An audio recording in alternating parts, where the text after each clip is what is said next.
Tiba-tiba telefon tu diangkat. Okey, lepas tu dia dengar ada suara Hilaian yang berada di telefon tu.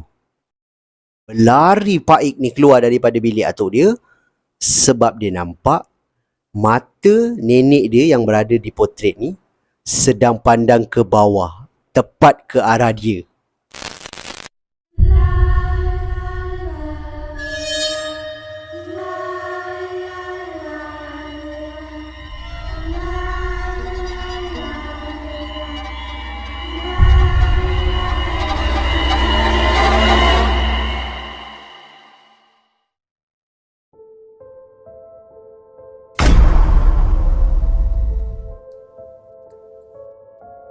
Assalamualaikum dan salam sejahtera. Kita bertemu lagi di dalam channel Sembang Kopi. Channel yang akan mengetengahkan kisah-kisah seram yang menarik untuk anda dengarkan. Terima kasih diucapkan kepada anda semua yang dah pun subscribe dan terus menyokong channel aku ni. Yang mana korang semua yang baru je sampai ke Sembang Kopi pun, aku nak ucapkan selamat datang. Aku doakan korang semua yang menonton video ni dipermudahkan segala urusan korang semua dan dimurahkan rezeki yang barokah. Untuk kisah seram kita pada video kali ini, seperti biasa, aku akan kongsikan dengan korang beberapa kisah seram yang dikirimkan kepada aku dan pada aku menarik untuk kita dengarkan. Suka aku ingatkan, jangan terlalu percaya dan taksub dengan kisah-kisah seram yang diketengahkan. Anggap sajalah kisah-kisah ini adalah satu hiburan semata-mata. Jadi jangan buang masa lagi. Get your coffee. Jom, aku story.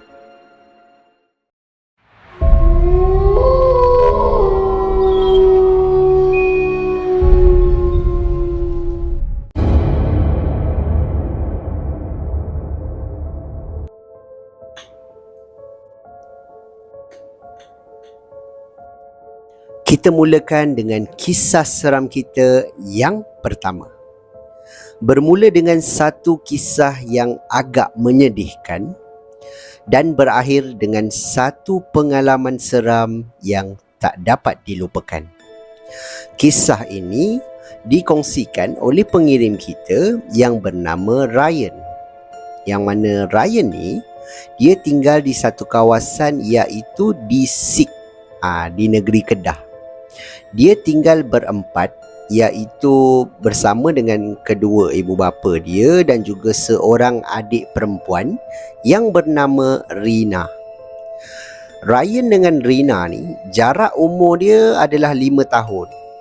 Jadi dia sangat sayanglah dengan adik dia ni, disebabkan ialah itu adalah satu-satunya adik dia dan jarak umur diorang yang jauh ni menyebabkan adik dia sangat manja dengan dia. Pada usia adik dia 5 ataupun 6 tahun, kedua ibu bapa Ryan ni telah pun mengajar adik dia dan juga Rina ni dan juga Ryan ni untuk tidur di bilik sendiri. Dan korang bayangkanlah umur 5 tahun kan, tidur bilik sendiri, perempuan pula tu. Dia kadang-kadang dia takut untuk tidur seorang. Jadi dia takkan ketuk bilik mak ayah dia. Dia akan ketuk pintu bilik Ryan. Dan bila Ryan buka pintu, Ryan akan tanyalah, "Kenapa dik?" "Bang, boleh tak tidur dengan abang?" "Adik takut lah," dia cakap macam tu. So korang bayangkan itu adalah satu-satunya adik dia. Dia akan rasa macam, "Mela, jom tidur dengan abang." Okey lah. Adik dia akan masuk bilik dia dan kemudian bawa ada satu anak patung Barbie yang mak ayah dia belikan, yang mana memang kira macam kawan rapat dia lah, main-main apa semua akan bawa patung tu. Jadi dia akan baring sebelah Ryan dan dia akan tidurlah sampai keesokan paginya. Itu salah satu gambaran lah betapa orang kata rapatnya lah kedua adik-beradik ni. Sampailah satu masa apabila adik dia berusia 10 tahun, darjah 4. Yang Ryan ni pula, dia tingkatan 3 waktu tu, 15 tahun. Berlaku satu kejadian yang tak diingini, yang mana dia terpaksa berpisah dengan adik dia buat selama-lamanya. Yang mana adik dia meninggal dunia disebabkan demam denggi. Dan kejadian ini benar-benar merubah mereka bertiga ni, iaitu kedua ibu bapa Ryan ni dan juga Ryan sendirilah. Mereka sangat sedih. Yalah, macam Ryan pula, itulah satu-satunya adik dia. Pada kedua ibu bapa dia pula, itu adalah satu-satunya anak perempuan dia. So memang sedih lah kan. Dan Ryan ni hampir setiap hari dia akan masuk ke dalam bilik adik dia, akan duduk dekat katil adik dia. Sambil tu dia macam bercakap sendirilah, seolah-olah dia macam orang kata apa, berbual dengan adik dia. Dia akan ambil patung Barbie tu, dia akan peluk. Dia mengharapkan rindu yang tidak berpenghujung ini akan terubat. Sampailah satu malam yang dimaksudkan, yang mana Ryan ni sedang tidur di bilik dia. Waktu dia sedang nyenyak tidur, dia terdengar ada satu ketukan pintu di bilik dia. Tek tek tek tek tek tek. Dia pun bangun daripada tidur dan kemudian dia berjalan menuju ke pintu bilik dia. Bila dia pergi ke pintu bilik dia, dia buka saja pintu. Berdiri di hadapan pintu itu adalah satu orang kata susuk tubuh adik dia yang sedang memeluk patung Barbie dan bercakap dengan Ryan ni, yang mana, "Bang, boleh tak adik tidur dengan abang? Adik takutlah," dia cakap macam tu. Ryan ni dia kata dia tak takut, cuma dia menangis yang teresak-esak. Sampaikan bila dia kata, dia pun cakap dengan jelmaan itu ataupun adik dia ni, yang mana, "Melah tidur dengan abang rindu dengan adik," dia kata. Sambil tu dia menangis tau. Jadi bila adik dia naik atas katil, dia pun baring, tiba-tiba mata dia terbuka. Dia tersedar, rupanya dia sedang bermimpi. Sampai ke tahap itulah dia rindukan adik dia. Jadi bila dia bangun daripada tidur ni, dia kata mata dia basah tau. Ada air mata lah yang keluar. Jadi dia pun duduk, dia kesat air mata dia. Dia hadiahkanlah adik dia Al-Fatihah kan, sebelum dia nak sambung tidur balik. Apabila dia baring, korang bayangkan, dia ternampak ada patung Barbie milik adik dia ni berada betul-betul di sebelah dia. Betul-betul berada di sebelah dia. Dan Ryan ni terkejut lah. Dia kata, patung adik dia ada kat sebelah dia kan. Sepatutnya patung tu berada di bilik adik dia. Parents dia dah susun cantik-cantik lah dekat bilik kan. So dia kata, siapalah yang letak? Mesti mak dia letak waktu dia tidur kan, sebab tadi dia bermimpi. So dia kata, tak apalah. Dia pun ambil anak patung Barbie tu, dia pun peluk dan kemudian dia tidur. Beralih pula ke malam yang kedua, sama juga. Dia bermimpi lagi, yang mana adik dia ketuk pintu, dia buka. Adik dia kata dia nak tidur dengan abang dia, yang mana Ryan ni lah. Jadi Ryan ni macam sedih lagi dan dia kata, "Okey, jom tidur." Bila dia tersedar lagi, dia kata, patung tu ada lagi di sebelah dia. Patung Barbie tu ada di sebelah dia lagi. Dia pun peluk patung tu, dia tidur. Keesokan paginya, waktu Ryan ni sedang bersarapan bersama dengan kedua ibu bapa dia, yang mana Ryan ni bukalah cerita. Dia cakap dengan mak dia yang, Mak letak patung adik dekat atas katil orang semalam waktu orang tidur." Dia cakap macam tu. And then mak dia pula cakap, "Tak, mak tak letak pun, abah kot." Cakap macam tu. Abang letak patung si Rina ni atas katil Ryan." Tak ada. Mana ada abang letak? Abang lagi dah lama tak masuk bilik Rina." Dia cakap macam tu kan. So mak dia kata, "Tak ada. Mak ingatkan engkau yang ambil. Sebab setiap kali mak dia masuk pagi nak ambil baju kotor, mak dia akan nampak Ryan ni peluk kan anak patung adik dia, arwah Rina tu." Jadi mak dia kata, "Bukan kau ke yang ambil?" "Tak, bukan orang ambil." Pelik. Macam mana boleh ada dengan kau?" "Sebenarnya macam ni mak." Dia pun cerita dekat mak dia, yang mana dia bermimpi kan, malam adik dia ketuk pintu apa semua. Tapi dalam mimpi tu macam betul-betul berlaku lah. Dia berada di bilik dia, dia buka pintu apa semua. And then mak dia cakap lah, "Kau ni Ryan, itulah mak kata jangan sedih boleh. Janganlah sampai, mak selalu nampak kau hari-hari masuk bilik adik, berbual apa semua. Adik dah tak ada tau. Kau tak baik buat macam tu." Seolah-olah macam kau tak redha adik pergi macam tu. So Ryan ni adalah macam lawan cakap, bukan lawan cakap lah, macam nak cakap berbalas cakap dengan mak dia, yang mana dia cakap, mak ni orang sedih tau, adik dah tak ada, dia cakap macam tu kan. Jadi mak dia kata, mak pun sedih, abah pun sedih, tapi janganlah sampai kau hari-hari masuk bilik adik berbual sedangkan tak ada orang dalam bilik tu. Tak baik macam tu. Jangan lagi, mak tak nak tengok lagi benda tu berlaku. So Ryan ni macam aku lah, dan mak dia pun cakap yang mimpi tu tak elok lah kan. Entah apa yang menjelma menyerupai adik dia dalam mimpi dia tu. And then patung tu pula bergerak kan, daripada bilik adik dia ke bilik dia, yang mana ketiga-tiga, iaitu kedua ibu bapa Ryan ni dan juga Ryan ni tak tahu macam mana boleh ada atas katil dia. Ryan kata mungkin mak dia letak, mak dia pula kata Ryan yang ambil, macam tu. So bila malam yang ketiga, waktu dia bermimpi sekali lagi, yang mana dia mimpi ada bunyi ketukan pintu, dan kemudian dia pergi ke arah pintu, dia buka pintu. Sama juga, situasi yang sama. Adik dia cakap adik dia nak tidur dengan abang dia apa semua. Tapi kali ni jawapan Ryan ni berbeza. Yang mana Ryan cakap, kau tak boleh tidur dengan abang, kau dah tak ada. Kau jangan tidur dengan abang, pergi tidur bilik kau. Dia cakap macam tu. Tiba-tiba korang bayangkan, wajah ataupun rupa si Rina, adik dia ni, berubah menjadi satu rupa yang orang kata menakutkan, dan muka yang dalam keadaan marah. Ini apa yang diceritakan ataupun dituliskan di dalam email yang mana Ryan kata dia nampak muka adik dia berubah menjadi marah dan menjadi satu muka yang sangat menakutkan, menyebabkan Ryan ni tutup pintu. Dia tersedar dari tidur dia. Yang ini bila dia tersedar, dia kata, Astaghfirullahaladzim. Dia pun bangun, dia duduk di katil dia. Dia duduk, dia istighfar apa semua, dan dia kembali nak tidur. Waktu dia baring, mengejutkan, patung Barbie milik adik dia tu ada lagi di atas katil dia. Menyebabkan Ryan ni takut, dan dia ketuk pintu bilik mak dia. Dan dia pun cakap lah dengan mak dia mimpi apa, dan kemudian patung tu ada lagi dalam bilik dia. Jadi mak ayah Ryan ni kata, okey tak apa, ayah dia ambil patung tu, letak di luar rumah tau. Letak di luar rumah, dan kemudian dia orang sambung tidur.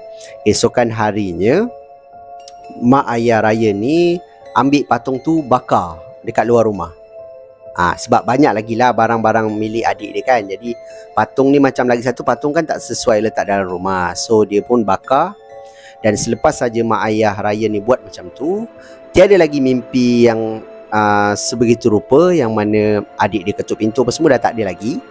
So gangguan itu pun berakhir. Walaupun gangguan ini di dalam mimpi, Ryan cakap walaupun dalam mimpi, tapi cukup menakutkan dia. Sebab menjadi misteri macam mana patung milik adik dia tu boleh berada dalam bilik dia. Dan kemudian wajah yang dia nampak ketika mimpi dia yang terakhir, yang mana muka wajah adik dia tu berubah menjadi marah, dan kemudian menjadi rupa yang sangat menakutkan. Jadi pada pendapat korang macam mana?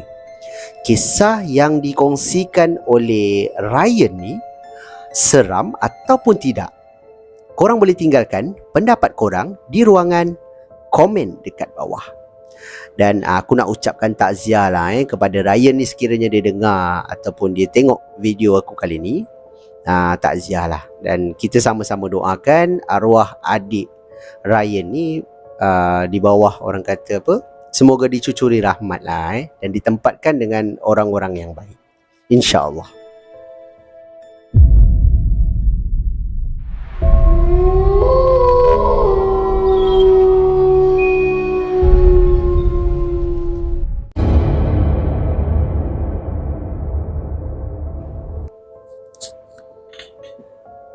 Kita beralih pula ke kisah seram kita yang kedua, yang mana kisah ini dikirimkan oleh pengirim kita yang bernama Encik Ayub.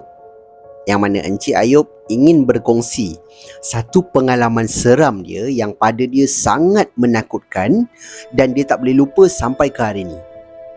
Kisah ni berlaku pada tahun 2010, maknanya dah lama lah. Dan Encik Ayub ni pula dia tinggal di satu kawasan yang bernama Senggarang yang terletak di negeri Johor. Dia ni bekerja sebagai, boleh kita katakan, kontraktor kecil-kecilan. Yang mana dia ada betulkanlah grill rumah orang, pintu rumah orang, atap rumah orang bocor ke, dia yang buat. Piping ke apa semua dia boleh buat lah. Dia ada kemahiran tu. Dia bukanlah buka company kontraktor ke, tak ada. Cuma kerja yang banyak dia dapat ataupun job yang dia dapat biasanya kawan atas kawan. Maknanya macam contoh aku kenal lah Pak Ayub ni ataupun Encik Ayub ni. Aku cakap, bang tolong bang, rumah saya pintu rosak abang tolong betulkan. Okey, dia datang betulkan. Dia adalah kemahiran tu, cuma dia tak ada buka company ke apa. Dia kata memang tak ada.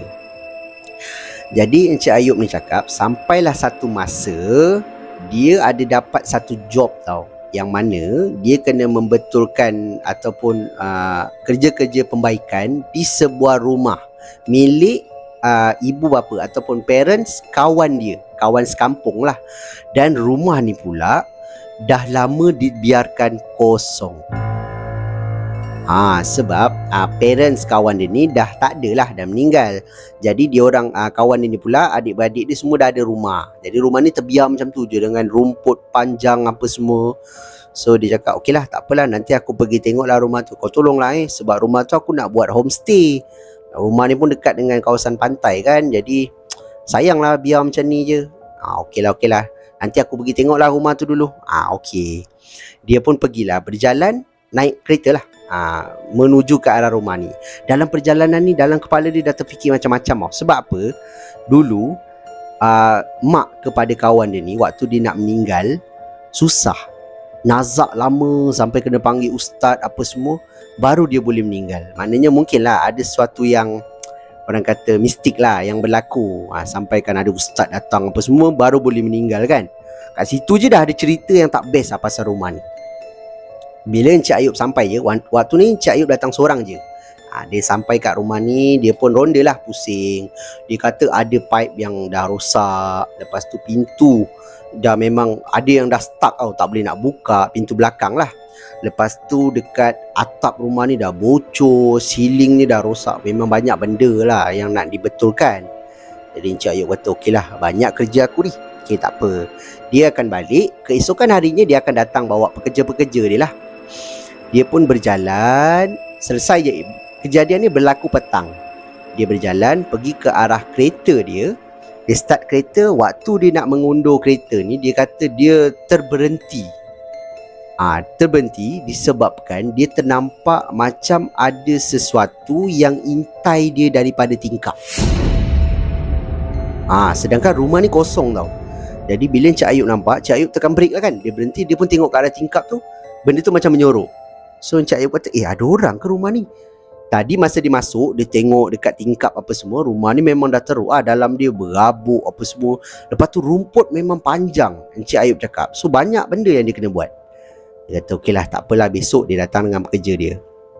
Keesokan harinya, dia pun datang dengan pekerja dia. Dia mulakanlah kerja-kerja dia apa semua kan. Betulkan atap, betulkan pipe dan sebagainya.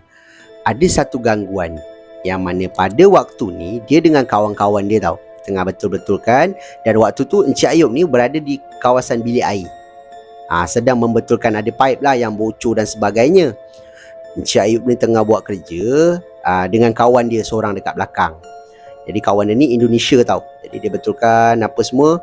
Nanti kawan dia pun cakap, apa yang rosak? Dia kata, ni pipe ni nak kena betulkan ni. Kan nanti kan dia buat homestay, orang datang macam mana nak mandi, air pun tak boleh nak keluar, dia kata kan. Okay. Dia pun betul-betulkan. Dia pun cakap dengan pekerja dia, bak sini aku pemotong pipe tu, kau pergi ambil jap. Kawan dia diam je. Menyebabkan Encik Ayub ni pandang ke belakang. Dia tengok tak ada orang. Sedangkan dia rasa tadi dia dengan pekerja dia seorang. Bila dia pandang ke belakang tak ada orang, dia pun keluar pergi ke arah belakang. Tiba-tiba dia nampak pekerja-pekerja dia dekat belakang sedang merokok. Dia pun cakap, bila masa kau kat sini? Bukan tadi aku suruh kau ambil pemotong pipe ke? Bila bos suruh saya? Tadi masa kau kat dalam? Kat dalam? Saya dekat luar lah bos. Dia cakap macam tu. Kau biar betul. Tadi kan kau berdiri belakang aku. Lepas tu kau tanya aku apa yang rosak. Aku pun cakap lah apa yang rosak. Dan aku minta pemotong pipe. Mana pemotongnya? Bos, saya tak masuk dalam bos. Daripada tadi saya dekat luar. Waktu ni Encik Ayub ni, dia rasa macam terkejut lah kan. So dia macam, sudah, habis apa yang ada dekat belakang dia tadi? Dia kata okey tak apalah. Dia pun okey lah, biarlah, tak ada apalah tu kan. Dia pun bersih-bersihkan kawasan rumah apa semua. And then waktu tu maghrib, dia pun nak balik ke rumah. Sedang dia duduk luar minum air dengan kawan-kawan dia ni. Dia pun cakap okey lah, dah jomlah balik. Besok jangan lambat Besok kita ada kerja lagi. Ni semak-semak ni semua kita nak kena tebas. Dia cakap macam tu. Okey, besok saya bawa mesin sekali. Okey, cantik. Dia pun balik ke rumah. Sampai kat rumah, dia pun mandi apa semua kan, makan. Lepas tu dia cari telefon dia. Telefon dia tak ada. Dia kata mana telefon? Tak jumpa kan? Lepas tu isteri dia pula tanyalah, kenapa bang? Tak, saya punya telefon tadi mana saya letak? Rasa macam saya letak atas meja. Dia cakap macam tu. Ya ke? Okey lah, tak apalah, saya try call lah. Okey, isteri dia ambil telefon. Hubungilah telefon Encik Ayub ni. Waktu isteri dia tengah telefon ni, isteri dia macam, bang ada bunyi bang, cuba cari. Okey, Encik Ayub ni carilah, pusing, pergi dekat sofa apa semua kan. Tiba-tiba isteri dia menjerit, terlepas telefon jatuh ke lantai. Menyebabkan Encik Ayub ni kata, awak dia kenapa? Isteri dia macam menggigil. Bang, telefon, dia kata. Encik Ayub ni ambil telefon, tapi bila dengar dah tak ada bunyi lah. So dia pun pegang isteri dia, dia suruh duduk kan dekat kerusi. And then dia kata, kenapa awak ni? Isteri dia menggigil ketakutan. Jadi Encik Ayub ni pergi ke dapur, ambil air, segelas air. And then dia bacalah ayat apa semua. Lepas tu dia bagi kat isteri dia. Selang beberapa waktu dia pun tanya isteri dia, kenapa ni? Awak dengar apa? Tadi bang, handphone abang berbunyi. Saya dengar, masuklah panggilan tu. Mungkin tut je kan. Tiba-tiba telefon tu diangkat.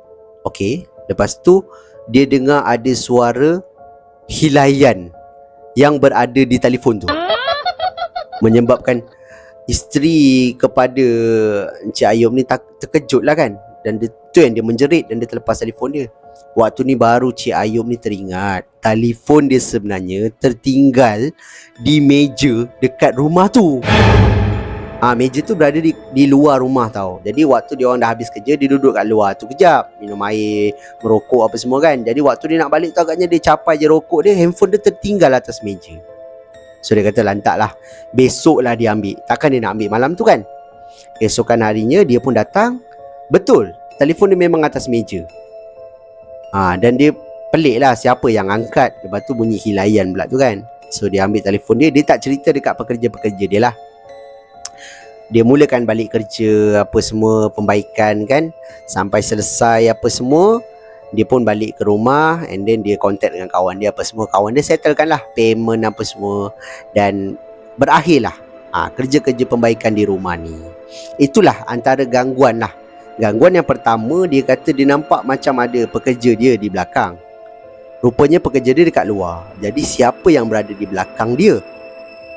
Gangguan yang kedua, telefon dia tertinggal di rumah tu. Dan bila isteri dia telefon itu diangkat dan ada suara hilaian dekat telefon tu. Maknanya tak tahulah siapa yang angkat ke. Pandai pula kan, malu halus tu angkat telefon pula kan. Tapi itulah Encik Ayub kata yang pertama sekali, yang dekat tingkap macam ada orang intai tu, dia kata mungkin perasaan dia. Sebab dia macam nampak tak nampak, dia macam perasan je ada orang intai. Mungkin pada dia itu bukanlah gangguan. Tapi bila ada benda berdiri di belakang dia dan kemudian telefon tadi tu, pada dia memang sangat-sangat menakutkan lah kejadian tu. Bukan, nasib baik bukan dia angkat lah. Dia kata kalau dia angkat, dia kata dia dengar sendiri. Lagilah esok tu dia nak pergi kerja macam mana kan. So itulah kisah yang dikirimkan oleh pengirim kita ni, iaitu Encik Ayub. Pada pendapat korang macam mana? Kisah ini seram ataupun tidak? Korang boleh tinggalkan pendapat korang di ruangan komen dekat bawah. Cuba korang bayangkan rumah, kisah ni berlaku 2010. Rumah tu telah pun orang kata dibaiki lah dan dijadikan homestay. Orang yang duduk dekat rumah tu macam mana? Adakah akan diganggu ataupun rumah tu okey je. Sebab yelah takut juga kan, rumah yang dah lama terbiar kosong, pastinya akan ada benda-benda yang kita tak nampak ni duduk. Betul tak? Dan kalau dia ganggu, kalau dia tak ganggu tak apalah. Tapi kalau dia mengganggu, menjadi satu masalah lah kepada yang duduk dekat rumah tu. Betul tak? Jadi itulah pengalaman yang dikongsikan oleh Encik Ayub.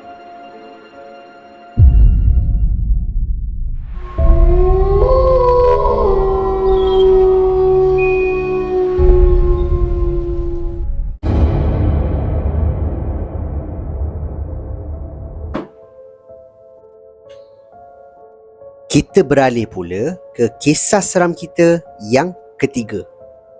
Yang mana kisah seram kita yang ketiga ni berkait dengan sebuah potret gambar yang disangkakan hanya lukisan biasa, rupanya menyimpan 1001 misteri di dalamnya. Kisah seram ini diceritakan oleh pengirim kita yang bernama Encik Faik. Bukan nama sebenar. Dia letak nama dia, tapi dia cakap dekat situ jangan letak nama dia kan. So aku hormatlah, aku namakan dia sebagai Faik.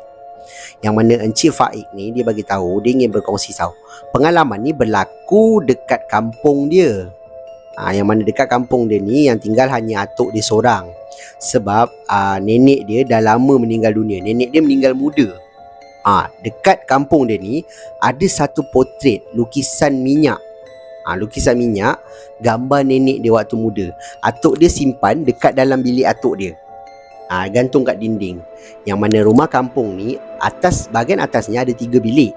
Bahagian bawahnya ada ruangan dapur dan ada satu bilik. Bilik tu bilik atuk dia. Lagi satu bilik ni dekat dengan dapur, dekat dengan bilik air. So atuk dia senang lah nak pergi akses kan dapur dengan bilik air ni. Dia cakap kisah ni berlaku waktu tu raya ketiga. Yang mana dia ni masa raya pertama sampai ketiga dia pergi raya rumah belah mak dia. Jadi bila raya ketiga dia sampai je dekat kampung dia ni, dia terus turun daripada kereta, dia nampak sepupu-sepupu dia, ada pakcik-pakcik dia semua. Dia orang semua tengah main macam bunga api, main mercun kat luar rumah. And then waktu Encik Faik ni nak main, dia kata bunga api tu dah tinggal sikit lah, mercun pun dah tinggal sikit. So dia berlari pergi ke arah atuk dia. Pergi ke arah atuk dia yang sedang duduk tengok cucu-cucu dia main mercun kan. Dia bercakap, "Tok, ada lagi tak bunga api? Pak Ik nak main tapi dah tinggal sikit.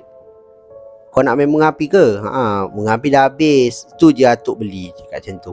So Pak Ik ni macam sedih lah. Alah, Pak Ik dah terlambat dah ni kan, sebab tak dapat nak main kan. Tiba-tiba atuk dia ketawa. Atuk dia kata, "Tak adalah, ada tu dalam bilik atuk, pergilah ambil. Banyak lagi tu. Atuk tahu kau kan balik lambat." Dia cakap macam tu. Berlarilah Encik Pak Ik ni, buka kasut, lalu depan atuk dia, terus pergi kat bilik atuk dia untuk ambil mercun. Dia masuk je bilik atuk dia ni, dia kata dia nampak lah ada potret nenek dia ni. Lepas tu bawahnya ada plastik merah tau, besar. Dalam tu ada banyak bunga api, ada mercun. Pak Ik tengok yang potret ni, mata ni pandang tegak lah. Maknanya yelah kan, gantung tinggi, maknanya dia pandang tegak je. So Pak Ik ni ambil lah mercun apa semua, 2-3 mercun dia nak ambil, 2-3 bunga api untuk dia bawa keluar. Sedang dia ambil bunga api ni, dia bangun balik, dia tengok ke arah potret ni tadi. Mengejutkan, korang bayangkan, berlari Pak Ik ni keluar daripada bilik atuk dia, sebab dia nampak mata nenek dia yang berada di potret ni sedang pandang ke bawah, tepat ke arah dia. Korang bayangkan, Pak Ik ni lari litang pukang, dia keluar. Sampai kat luar, dia pun pergi ke ayah dia. Lepas tu dia macam nak cakap lah dengan ayah dia, tapi waktu tu ayah dia ni tengah berbual lah dengan pakcik-pakcik dia yang lain. So dia kata okey, tak apalah, nantilah dia cakap kan. Dia pun mainlah bunga api apa semua. Sampailah waktu tidur. Sebelum tidur, dia cakap dengan ayah dia, yang mana dia nampak lah potret ni pandang ke arah dia waktu dia nak ambil mercun tu.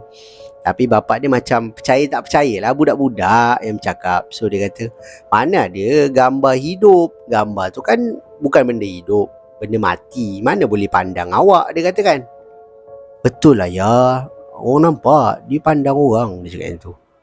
Tak ada lah, tu hayalan kot. Dah tidur.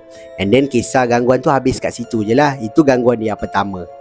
Yang mana selepas daripada tu, bila Faik ni dah berangkat dewasa ataupun remaja, sebab dia kata waktu tu dia dah umur 16 tahun, dia kata 4. Jadi dia balik ke kampung. Waktu tu atuk dia meninggal dunia. So bila atuk dia meninggal apa semua, adalah tahlil dan sebagainya. Settle dia tahlil, keesokan harinya ayah dia ni ambil cuti tau. Jadi dia kata nak kemaslah rumah atuk dia ni kan, sebab rumah tu dah tak ada siapa lagi duduk. Jadi kemas-kemas apa semua rumah ni. Sampailah dekat bilik atuk dia, ayah dia ni dengan pakcik-pakcik dia macam bincang lah, apa nak buat dengan gambar ni.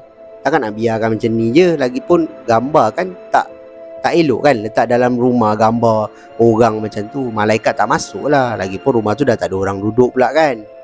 Jadi dia orang semua sebulat suara untuk bakar je gambar tu. Buang je kan. Sebab gambar-gambar apa tu nenek dia yang kecil-kecil ada je. Tapi portrait ni macam besar sangat kan, tak sesuai. Jadi dia orang pun bakar gambar tu. Lepas bakar, selang esoknya, waktu dia orang nak berangkat balik ke rumah masing-masing lah. Waktu ni Faik tengah nak mandi tau. Dia turun pergi dekat dapur untuk mandi.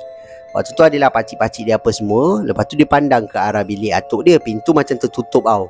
Jadi dia pergi ke arah pintu bilik atuk dia ni. Dia tengok dalam bilik atuk dia. Berlari dia lagi sekali bila dia nampak potret yang dah dibakar semalam ada lagi dalam bilik atuk dia. Korang bayangkan, Faik ni lari padahal dia dah umur 16 tahun tau. Dia lari pergi kat pakcik-pakcik dia. Dia kata, Pak Long tengok dalam bilik tu ada lagi gambar nenek tu. Gambar nenek? Kita kan dah bakar semalam. Pergilah tengok, orang baru tengok tadi. Dia pun pakcik dia pun pergilah, berjalan pergi dekat pintu bilik atuk ni, buka. Betul. Mengejutkan semua orang yang ada kat situ bila gambar potret tu masih lagi elok dekat, orang kata, dinding bilik atuk dia ni. Sedangkan kalau ikutkanlah, gambar tu dah terbakar lah kan. Patutnya tergantung pun mestilah terbakar kalau ada orang letak balik pun. Tapi gambar tu elok lagi, macam tak ada apa-apa yang berlaku dekat gambar tu. Kat sini pakcik-pakcik dia dengan ayah dia sekali lah macam, kenapa gambar ni ada lagi kan kat sini? Diorang macam pelik lah, sebab diorang dah bakar semalam. So Pak Long dia lah, pakcik anak sulung kan. Dia kata, okey, tak apa, macam ni lah, kita bakar je balik kat luar. Bakar je, tak apa, kita bakar je. Ambil gambar ni, diorang bawa keluar, bakar lagi sekali, buat kali yang kedua. Lepas tu lepas bakar apa semua, diorang kemas-kemas, diorang balik lah ke rumah masing-masing. Selang beberapa waktu, ayah kepada Encik Faik ni dapat panggilan telefon yang mana Pak Ngah dia baliklah ke rumah kampung ni. Untuk tidurlah dekat rumah tu kan. Balik mungkin melawat rumah tu ke apa ke. Masa tu dah selang lama jugalah, mungkin dah beberapa bulan. Korang bayangkan, ayah dia dapat tahu yang Pak Ngah dia ni ataupun abang dia bagi tahu ni, yang mana gambar potret tu masih ada di bilik ayah dia ni ataupun atuk dia lah, bilik atuk dia ni. Korang bayangkan, menyebabkan ayah Encik Faik ni terkejut tau. Terduduk dia sambil minum air tu, dia terduduk. And then Encik Faik ni nampak lah. Encik Faik pun datang ke ayah dia, tanyalah, kenapa ya? Faik, kau ingat tak gambar arwah nenek yang besar kat bilik tu? Gambar potret tu. Kenapa? Kan kita dah bakar itu 2 kali kita bakar.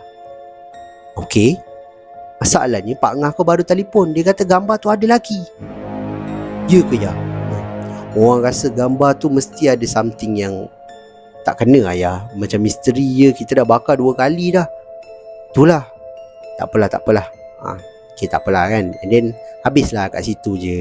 Tapi lepas daripada tu, ayah kepada Encik Faik ni, dia jumpa juga adik-beradik dia kan. So dia tanyalah, macam mana dengan gambar tu, apa nak buat kan. Tapi Pak Long dia cakaplah dengan semua yang mana biarkan je gambar tu kat situ. Yang mana yelah, diorang dah bakar 2 kali. Masih lagi gambar tu ada kat situ. Siapa yang bawa masuk dan macam mana gambar tu boleh tak ada kesan terbakar pun. Sedangkan diorang dah bakar, diorang nampak gambar tu memang dah terbakar. Pelik lah macam misteri tau. So okey lah, bila gambar tu dibiarkan di situ, Pak Ik cakap sekarang ni pun dia dah umur 25 tahun. Dia pun dah kerja dekat luar dah, dia cakap. Dan dia kata sampai sekarang lah gambar tu masih lagi di rumah atuk dia. Yang mana tak ada siapa pun berani ambil, tak ada siapa pun berani alih, biarkan je dekat rumah tu. Jadi apa yang ada di sebalik gambar tu kita tak tahu. Encik Faik ni pun dia tak tahu sebab gambar tu gambar lama kan. Waktu nenek dia masih muda lagi. So pada pendapat korang macam mana? Kisah Encik Faik ni seram ataupun tidak? Korang boleh tinggalkan pendapat korang di ruangan komen di bawah. Dengar macam tak masuk akal lah kan. Kita dengar macam, yelah macam tak logik pula kan. Dah bakar 2-3 kali tapi still lagi gambar tu masih ada dekat situ. Tapi itulah, anggap je lah kisah ni sebagai satu hiburan. Jangan terlalu percayalah kan macam aku cakap tadi. Tapi pada aku kisah ni menarik lah. Apa pula pendapat korang?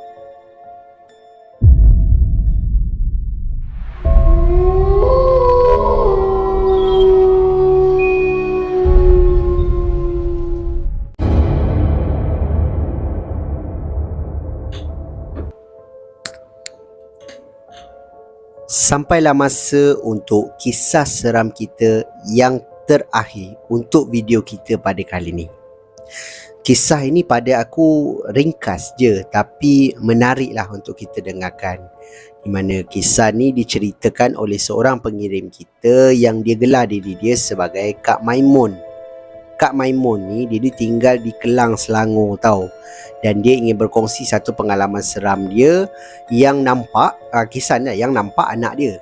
Tapi yang datang seram dia dengan suami dia. Kisah dia macam ni.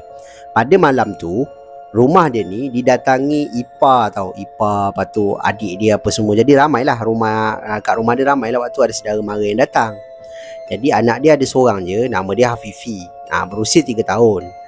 Jadi anak dia ni bermainlah di ruangan tempat parking kereta ni. Baling-baling bola apa semua dengan sepupu-sepupu. Yelah sepupu ramai kan. Jadi Kak Maimun ni pula dia tengah duduk dekat luar dengan suami dia, dengan abang ipar dia apa semua. Tengah-tengah dia berbual, tiba-tiba anak dia tengah main baling-baling bola ni. Macam mana entah bola tu boleh terkeluar tau daripada kawasan rumah. Maknanya keluar pagar lah. Jadi Kak Maimun ni nampak benda tu. Kak Maimun pun cakap, tengok bola dah keluar dah. Siapa nak ambil tu? Dia cakap macam tu. Lepas tu yang sepupu-sepupunya ni takut lah macam, alamak kan, Kak Maimun ni marah. And then anak dia yang cakap, tak apa biar Fifi ambil. Dia cakap macam tu. Betul? Tak takut? Tak. Dia kata, okey lah. Dia pun buka pagar. And then Kak Maimun ni pun cakap lah, hati-hati tengok kereta. Sebab depan rumah dia ni ada orang kata jalan raya. Rumah dia rumah taman kan. Jadi bila anak dia keluar, bola tu berada di seberang jalan tau. Jadi anak dia keluar lari ambil bola tu. Tengah anak dia ambil bola, anak dia terpandang pada satu sudut. Yang mana sudut ni terlindung dengan tembok. Tembok tempat parking kereta ni, sebelah tembok tu rumah orang sebelah kan. Jadi dekat tembok ni Kak Maimun tak nampak apa-apa. Cuma dia kata, anak aku tengok apa? Tiba-tiba anak dia ketawa. Tengah pegang bola tu anak dia ketawa terkikik-kikik tau. Kak Maimun ni berdiri, pergilah ke arah pagar ni sebab nak pergi tengok anak dia kan. Waktu ni sepupu-sepupu ataupun anak saudara dia semua dah masuk dalam rumah tau. Jadi yang tinggal anak dia kat luar. Kak Maimun ni dia pergi ke arah pintu pagar ni, dia pun tengoklah ke arah anak dia pandang ni. Tengok tak ada apa-apa pun. Lepas tu dia panggil anak dia. Fi, sini Fi, cakap. Anak dia pun lari-lari pergi dekat Kak Maimun lah. Cakap, kamu gelak tengok apa? Abang tu, dia cakap. Abang mana? Mana ada orang? Ada abang tu. Dah masuk dalam. Kak Maimun ni dah rasa macam lain lah kan. Anak dipandang nampak apa tak tahu. Tiba-tiba abang kan, dia tak nampak apa-apa. So Kak Maimun pun bawa anak dia masuk dalam rumah. Lepas tu dia suruh anak dia cuci kaki apa semua. Lepas tu dia tanya anak dia, abang tu buat apa sampai awak ketawa? Abang tu lompat-lompat. Dia cakap macam tu, abang tu lompat-lompat. Menyebabkan Kak Maimun ni meremang. Bila dia dengar tu, Kak Maimun ni meremang tau bulu roma dia. Lepas tu dia kata, tak apalah, dah, jangan main kat luar lagi. Okey, dia pun berbual kat luar sampai habis. Dia pun masuk lah. Selang beberapa hari lepas tu, waktu ni semua saudara mara dah balik lah. Yang tinggal hanya Kak Maimun ni, suami dia dengan anak dia sedang menonton TV. Waktu ni tengah tengok cerita hantu tau. Tajuk dia tak nyatakan pula lah. Cuma dia kata waktu dia tengah tengok ni kan, yang Kak Maimun ni tengah tengok TV, suami dia sedang main telefon lah, tengok telefon apa semua. Anak dia duduk kat depan, duduk bahagian depan TV. Tiba-tiba keluarlah satu, orang kata macam gambar lah kan, gambar hantu pocong. Hantu pocong kan dalam cerita tu, menyebabkan Kak Maimun ni dia just tengok je. Mula-mula dia tak tahu apa-apa tau. Tiba-tiba anak dia kata, abang, dia kata macam tu. Terkejut Kak Maimun ni, suami dia pun macam lepas tau. Daripada tengok telefon tu tengok TV. Mana abang? Abang, dia kata macam tu. Dia tunjuk kat TV gambar pocong tu, ataupun hantu pocong tu. Kak Maimun ni meremang lah lagi sekali bulu roma dia. Sebab malam tu dia dah rasa macam meremang dah. Dia tak tahu pula abang tu berbentuk pocong. So dia cakap dekat anak dia, awak nampak apa? Awak nampak ni ke malam hari tu? Dia cakap, abang, dia kata, abang lompat, dia kata. Ke masa ni suami Kak Maimun ni dia cakap lah, nampak dekat mana? Dekat depan, dekat pokok depan, dia kata. Okey, tak apalah. Dia pun macam okey lah, tak apalah. Dia pun cakap dengan anak dia, dah. Tak ada abang, mana ada abang, dia cakap macam tu kan. So anak dia macam diam je lah, tengok je lah TV tu. And then malam tu suami Kak Maimun ni keluar untuk isap rokok lah dekat luar. Tengah dia isap rokok, lepas tu dia masuk balik kan. Dia pun cakap lah dengan isteri dia, iaitu Kak Maimun lah. Yang mana suami dia cakap lah macam, Yang, awak nampak tak anak masa tu dia cakap abang tu dekat mana? Entahlah abang, dia tunjuk belah sana, dia kata. Tapi saya tak nampak apa-apa pun. Abang rasa kan dia nampak dekat pokok pisang tu lah. Pokok pisang? Ada pokok pisang ke abang kat situ? Ada pokok pisang kat situ. Dia pandang arah sana kan. Abang rasa kat pokok pisang tu kok dia nampak.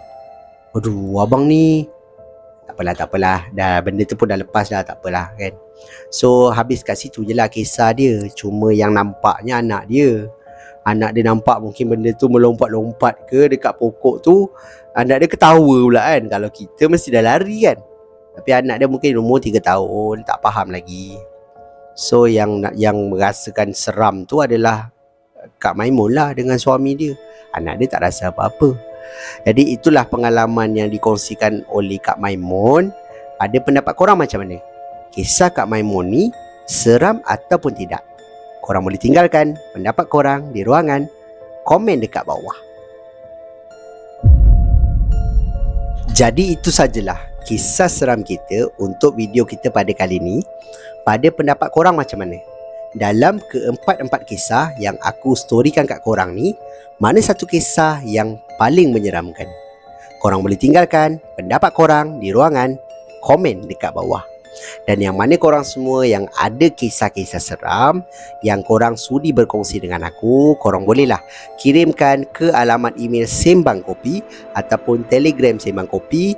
Mana alamat email dan juga link Telegram aku memang dah tinggalkan siap-siap di ruangan description dekat bawah. Di kesempatan ni, terima kasih diucapkan kepada korang semua yang sudi memilih Sembang Kopi sebagai salah satu platform korang dengarkan kisah-kisah seram. Dan yang mana yang tonton video aku daripada mula sampai hujung ni pun, aku nak ucapkan terima kasih banyak-banyak. Ini salah satu cara korang tunjukkan support korang kepada aku untuk aku terus bersemangat buat video dan menyajikan kisah-kisah seram yang menarik untuk korang dengarkan. Akhir kata daripada aku, kalau korang suka dengan cara penyampaian aku, korang suka dengan kisah-kisah seram yang aku storykan kat korang, aku hargai sangat-sangat kalau korang boleh bantu aku, bantu channel aku dengan tekan butang like, butang subscribe dan juga butang loceng supaya korang takkan terlepas apa-apa video yang aku akan upload lagi lepas ni. Itu saja daripada aku. Kita jumpa lagi di video yang akan datang. Assalamualaikum.